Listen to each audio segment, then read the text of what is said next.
So ఈరోజు CWC సమావేశం జరిగింది. ఇందులో పలు అంశాలను అయితే చర్చించారు. ముఖ్యంగా అన్నిటికంటే పెద్ద అంశము కాంగ్రెస్ పార్టీ సీనియర్లు అందరూ ప్రపోజ్ చేస్తుంది. రాబోయే 2029 ఎన్నికల్లో ప్రధాని అభ్యర్థిగా ప్రియాంక గాంధీ నిలబెట్టాలి అని. మరి సిడబ్ల్యూసి దీనికి ఏ విధంగా సుముఖంగా ఉంటుంది అనుకోవచ్చా, లేదు అనుకోవచ్చా, లేకపోతే అసలు కాంగ్రెస్ ఎటువంటి నిర్ణయం తీసుకోబోతుంది అనుకోవాలి సార్? 2029 సంగతి దేవుడు ఎరుగమ్మా. నా ఉద్దేశం అంటే రాముడెవరో రాకాసురుడు ఎవడు. ఇంకా ఇప్పుడు కేవలం 2024 జూన్లో అయింది ఎలాగనంటే 20 నెలలు ఉడగాలి. ఇంకా 36 60 నెలల్లో 20 కాలేదు, 1/3 కాలేదు. ఇంకా రెండు భాగాలు ఉన్నది. 29 ఎన్నికలకు రావాలనుకుంటే ప్రియాంక గాంధీ లేకపోతే రాహుల్ గాంధీ, సోనియా గాంధీ, ఖర్గేనా, ఇంకెవరో సమస్య కాదు. కానీ ఈ సమస్య కాదు, మనకు వాళ్ళు విధానాలు మార్చుకోవాలి కదా అంటున్నాను. విధానాలు మార్చుకోకుండా ధీటుగా ఇప్పుడున్న ఎన్డీఏ గవర్నమెంట్ కు ధీటైన విధానం, ప్రత్యామ్నాయ విధానం సూచిస్తే అప్పుడు కరెక్ట్. పోనీ మొన్నటి దాకా అంటే 2014లో 44 స్థానాలే వచ్చినాయి, 2019లో 52 స్థానాలే వచ్చినాయి కదా. కానీ ఇప్పుడైతే 99 స్థానాలు ప్రజలు ఇచ్చారు కదా. మెల్లమెల్లగా బీజేపీ వీక్ చేశారు కదా, బీజేపీని తిరస్కరిస్తున్నారు కదా. దీన్ని ఎందుకు వాళ్ళు పట్టుకోవడం లేదు అంటున్నాను. మీ విధానాలు మారకుండా, నేను ఆడవాళ్ళ మీద నేను జోకులు చెప్పను కనుక నేను చెప్తున్నాను. ఇప్పుడు నీ ముఖమే బాగుంది, నేను షర్ట్ మార్చుకొని వస్తా అంటే లాభం లేదు, నా ముఖం బాగుండాలి కదా. అట్లాగే వీళ్ళు చేయాల్సిన పని ఏంది? ఇప్పుడు బీజేపీ ఎన్డీఏ గవర్నమెంట్ కు విధానాల పరంగా కొన్ని తప్పు చేస్తుంది, దాన్ని ఎండగట్టాలి, దాని ప్రకారం పోవాలి. కానీ అభిడిచిపెట్టి రాజ్యాంగ వ్యవస్థల మీద పడ్డారు వీళ్ళు కదా. ప్రియాంక గాంధీ గురించి మాట్లాడతాను అంత మొత్తం ఎవరు అంటలేదు. ప్రియాంక గాంధీ ఇద్దరే మాట్లాడింది. ఎవరు ఒకరంటే, ఒకరేమో ఆమె భర్త, అంతకుముందు వాళ్ళ ఎంపీ, ముస్లిం ఎంపీ ఒక ఆయన ఉన్నాడు, ఆయన మాట్లాడు. ఆయన గతంలో చాలా సార్లు ఇందిరాగాంధీ కుటుంబం మీద దుమ్మెత్తిపోసిన వాడే, మళ్ళీ అది కూడా సమస్య. అటువంటిది ఇలా ప్రియాంక గాంధీ వస్తే బాగుంటుందని కొత్త కథ ముందు పెట్టిండు.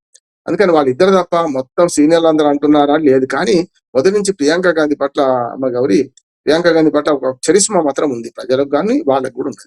ఎందుకంటే పొడి చేస్తుంది వస్తే మొత్తం మీద ఇందిరాగాంధీ లాగున్నది ముక్కు ముఖం బాగుంటే సమస్య కాదు ఇక్కడ. ఇందిరాగాంధీ లాగుంటే లాభం లేదు.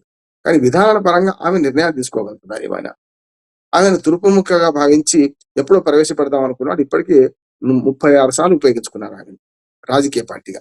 అంటే ఉదాహరణకు అమేథీ నుంచి మొదలుకొని ఉత్తరప్రదేశ్ రాజకీయాల నుంచి మొదలుకొని ఆమెను మొదలు ఉత్తరప్రదేశ్ రాజకీయాలు పరిమితం చేసింది కదా వీళ్ళే.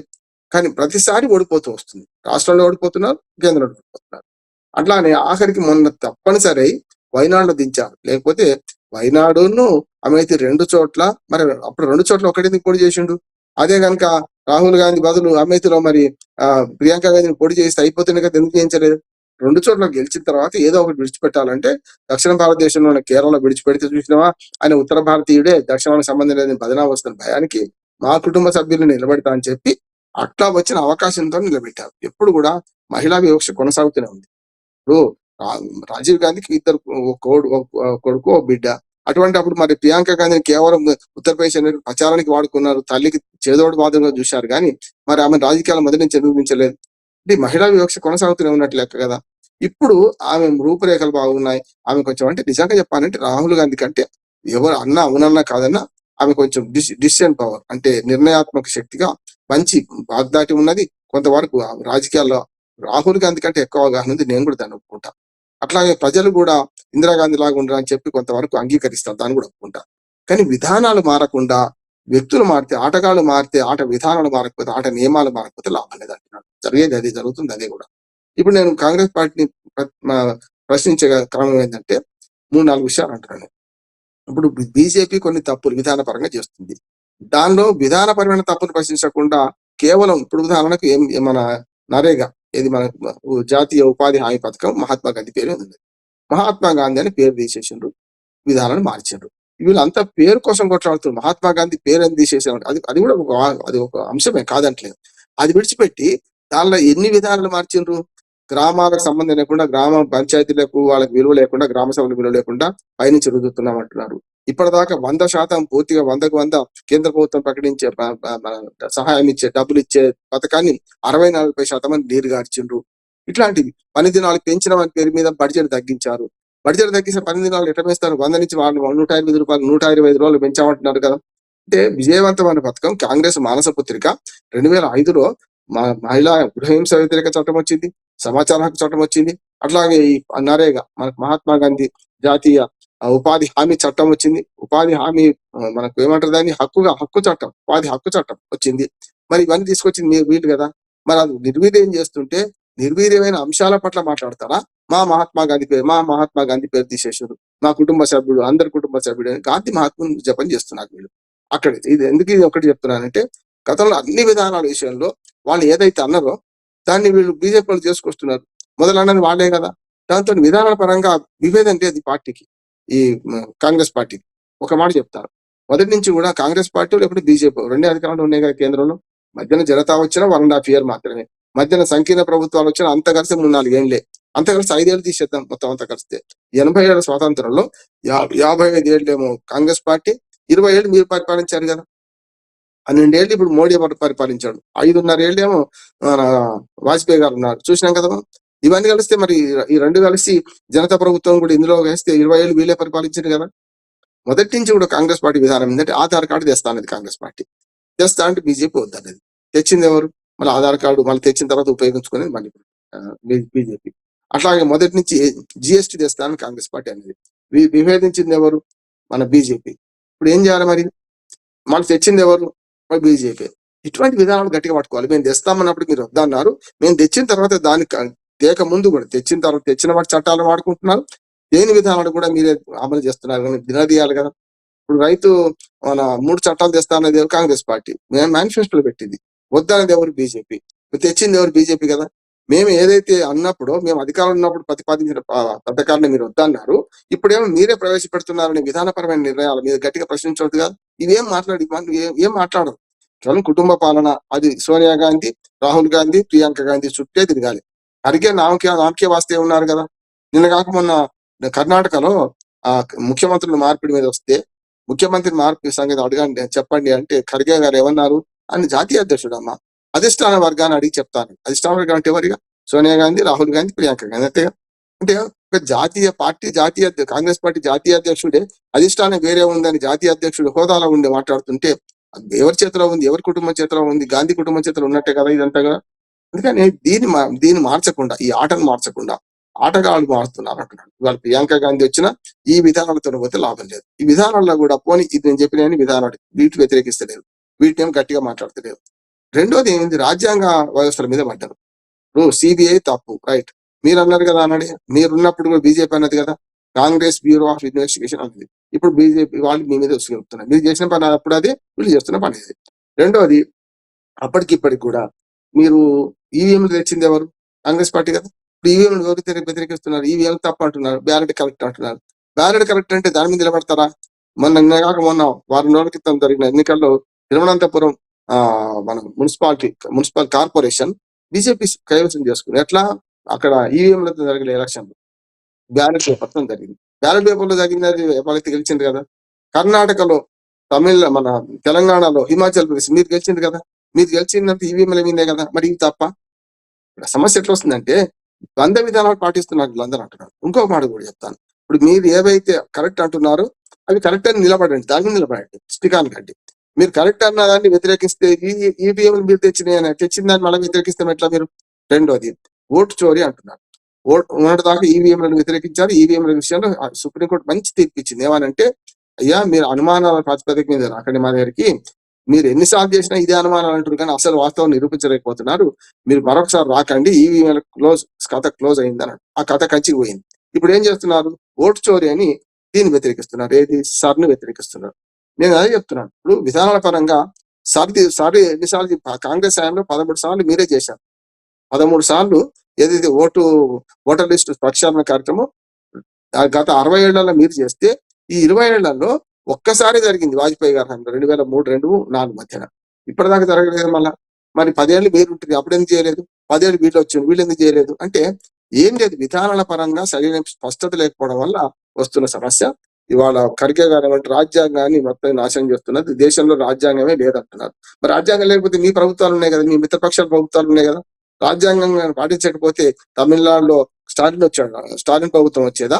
లేకపోతే మనకు పశ్చిమ బెంగాల్ మమతా బెనర్జీ వచ్చేదా?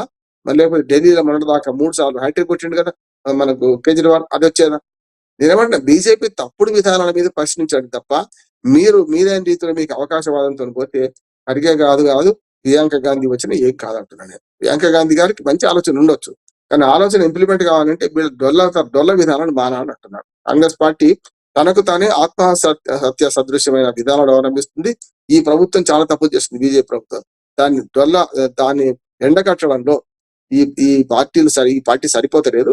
ఇప్పటికైనా సరే రాజ్యాంగ వ్యవస్థల మీద పడకండి, ఎలక్షన్ కమిషన్ మీద, సుప్రీంకోర్టు విమర్శిస్తున్నారు, సుప్రీంకోర్టు మీదనో ఇతర వ్యవస్థల మీద పడుతున్నారు తప్ప మీదైన రీతిలో మీరు మీ ఇంటిని చక్కబెట్టుకోండి మొట్టమొదటి అంటున్నాడు. ఇంటిని చక్కబెట్టుకొని బీజేపీ అవలంబిస్తున్న తప్పుడు విధానాల మీద పోరాడితే ప్రియాంక గాంధీకి అవకాశం వస్తే అప్పుడు మంచి పని జరుగుతుండొచ్చు. నేను 2029 అధికారంకి వస్తే ఏం చేస్తారో చెప్పండి. ఇప్పుడే మీరు విధానం ఏంటి, 2029 వస్తే ఈ పాలసీ మారుస్తాం, ఈ పాలసీ తప్పు ఉంది, ఇది కరెక్ట్ అని మీరు విధానం ప్రకటించండి. అప్పుడు 2029కి ప్రజలు తయారవుతారు.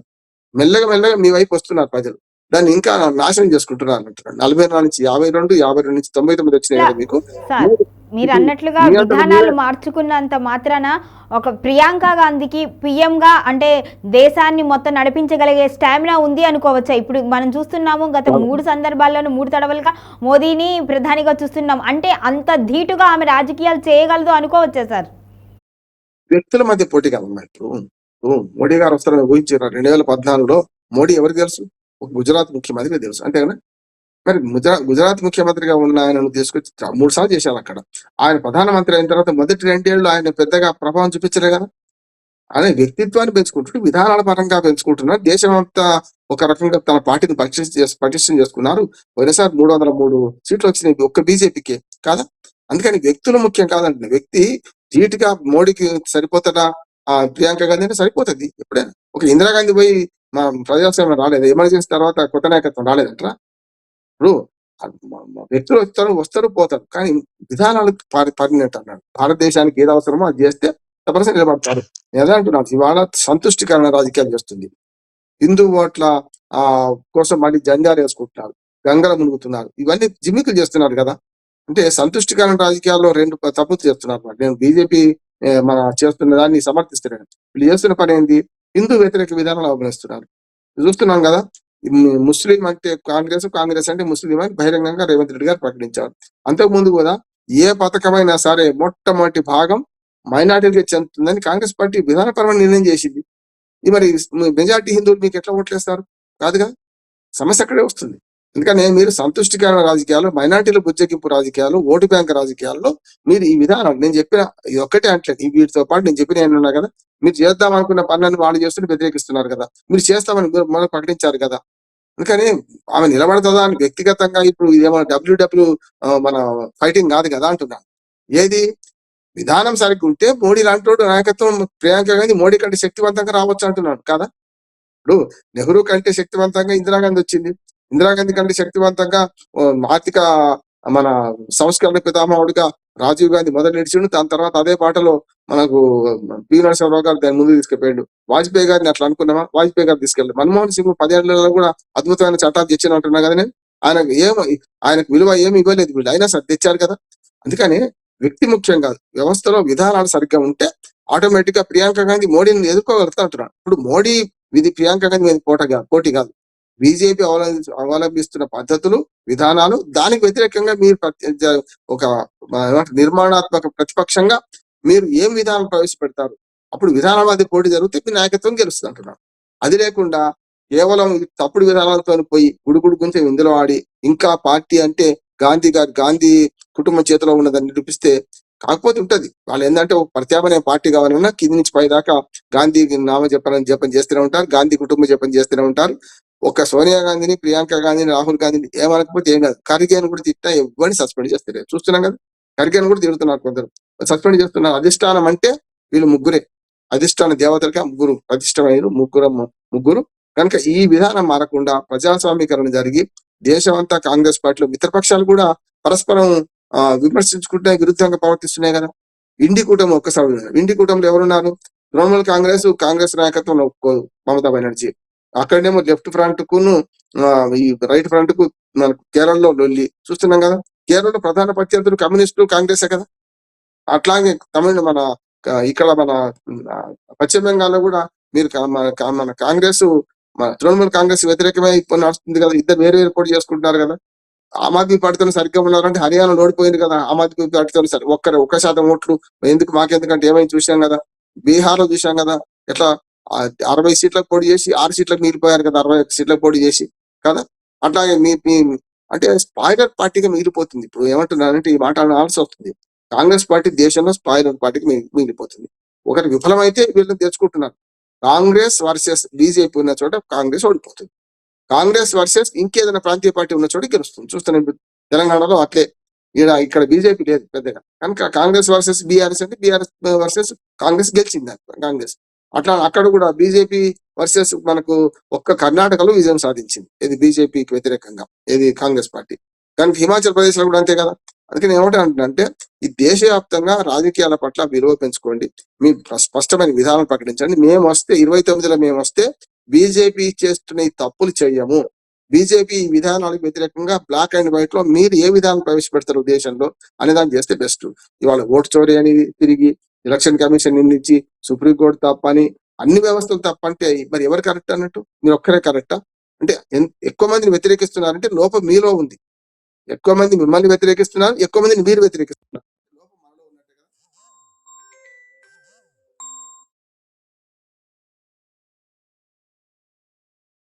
Right sir, thank you so much. Priyanka Gandhi మారడం కంటే విధానాలు మార్చుకుంటే మంచిది అంటారు. Okay sir, right, thank you so much.